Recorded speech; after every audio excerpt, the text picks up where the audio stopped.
Christian Wolf, bonjour. Bonjour.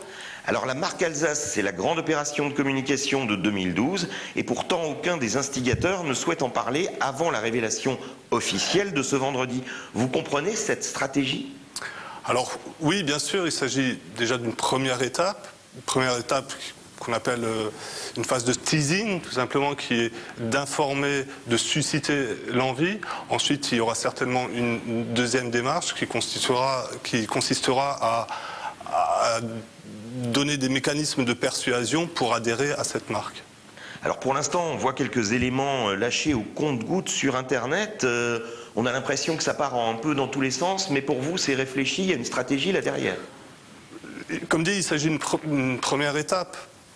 Là, on cherche surtout à trouver des ambassadeurs de la marque. Alors, bien sûr, tout le monde, tous les Alsaciens doivent fédérer à cette nouvelle identité, à cette démarche. Ensuite, les meilleurs ambassadeurs, j'allais dire, de l'Alsace, ce seront les personnes qui viendront et ensuite en parleront autour d'eux.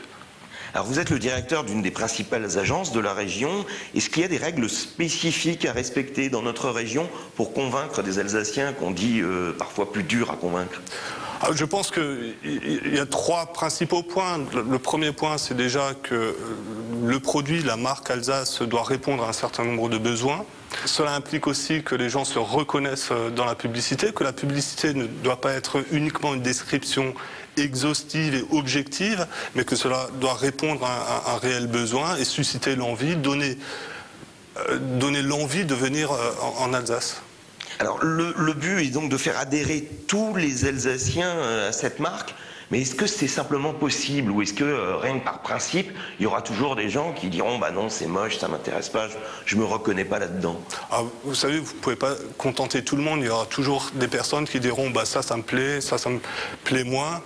Le tout c'est que ça réponde à un réel besoin, que on donne envie aux personnes de venir en Alsace, d'acheter des produits alsaciens. Pour cela, il y a certaines règles à respecter. Trouver un territoire de la marque, quelles sont les valeurs qu'on cherche à véhiculer.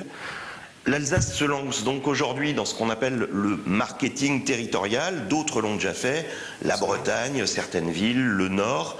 Est-ce qu'il y a une prime au leader? Est-ce qu'on ne risque pas d'être dilué maintenant par une communication territoriale?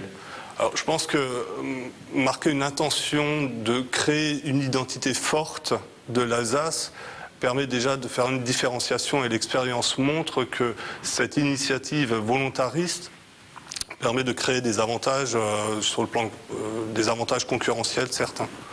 Donc l'Alsace aura dans quelques mois une identité que tout le monde espère forte. Ça prend du temps, ça peut échouer.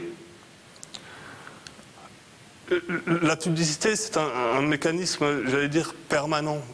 Il ne suffirait pas de lancer une campagne et ensuite d'attendre que cela vienne. Je veux dire, en publicité, aucune situation n'est définitive. Il faut régulièrement mettre en avant la marque, régulièrement exercer une certaine pression, et ce sera à la création publicitaire de susciter l'envie de créer ce désir. Christian Wolf, merci. Je vous en prie.